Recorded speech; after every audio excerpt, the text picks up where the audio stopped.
Dans cette série des exercices de langage C, nous allons créer un programme qui demande à l'utilisateur de saisir 8 entiers qui seront stockés dans un tableau. Puis le programme doit trier le tableau par ordre croissant et bien sûr doit l'afficher par la suite. Avant de passer à la solution, je vous donne d'abord donc comment fonctionne le programme et après la méthode qu'on va suivre. Alors d'abord, l'utilisateur doit saisir les éléments du tableau T. On suppose qu'il a choisi ces éléments-là.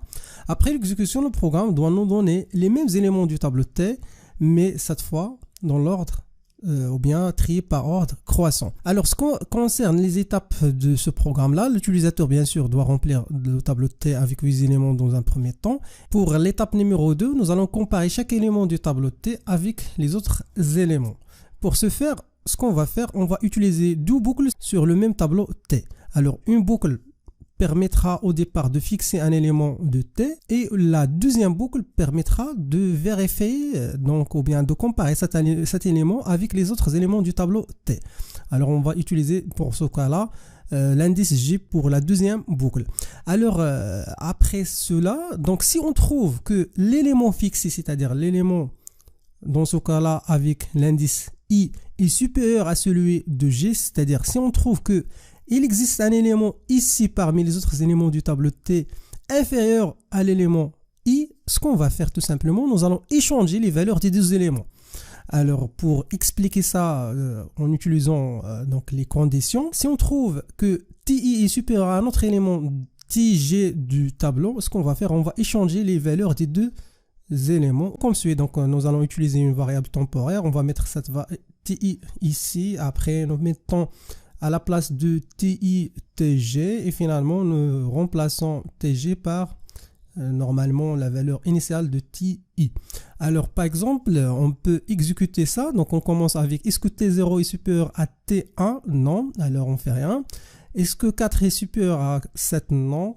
Est-ce que 4 est supérieur à 1? Dans ce cas là oui. Alors ce qu'on va faire, on va échanger les valeurs des deux éléments comme suit. Voilà, on va continuer. Donc, est-ce que 1 est supérieur à moins 9? Oui. Alors, on effectue l'échange et voilà. De cette manière-là, nous garantissons que au niveau du premier élément, nous aurons la valeur la plus petite. Alors, nous passons maintenant à l'élément suivant avec la première boucle, c'est-à-dire l'élément T1 et on va comparer le reste, c'est-à-dire à partir de 2, donc les éléments à partir de 2 avec cet élément et on va faire exactement la même chose. Si on trouve que T1 est supérieur à l'un des autres éléments, on effectue l'échange. Voilà, donc 13 avec 7, oui, alors on va effectuer l'échange, ainsi de suite. Donc là, 1, 4, après 1 aussi, donc il sera échangé jusqu'à et vers la fin de l'exécution des deux boucles. Nous aurons les éléments initiaux du tableau T triés par ordre croissant en utilisant cette méthode. Nous allons maintenant passer à CodeBlocks pour tout simplement traduire cette méthode. Alors on commence avec la déclaration des variables. Alors la première variable dans ce cas là c'est le tableau T avec les 8 éléments.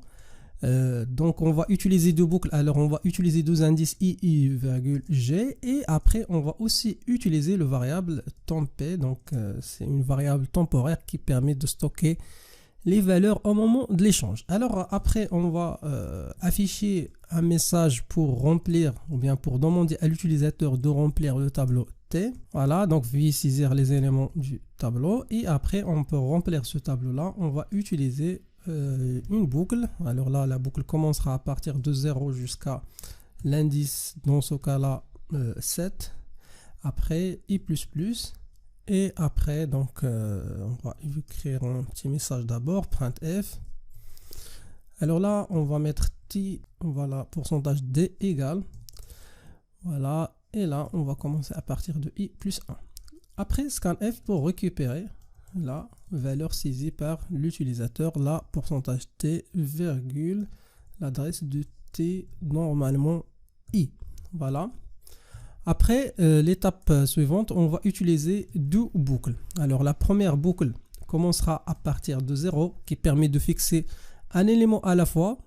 Et la deuxième boucle permettra de voir est-ce qu'il y a parmi les autres éléments du tableau T un élément inférieur à l'élément fixé. Voilà, donc là la première boucle et pareil. On peut maintenant commencer la deuxième boucle avec l'indice G et cette fois, il commencera à partir de I plus 1.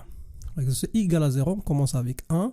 Si i égale à 3, par exemple, le reste des éléments commenceront à partir de 5, ainsi de suite. Alors là, g inférieur strictement à 8. Et après, g++.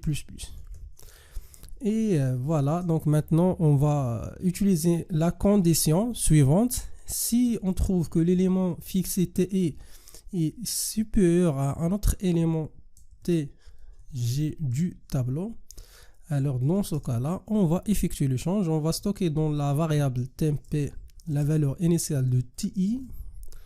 Ensuite, on va mettre dans TI la valeur de TG. Et par la suite, on va mettre au niveau de T, normalement G, la valeur de variable temp. Voilà, maintenant on a effectué l'échange. Maintenant, il nous reste d'afficher les éléments du tableau après l'échange ou bien après, dans ce cas-là, le tri.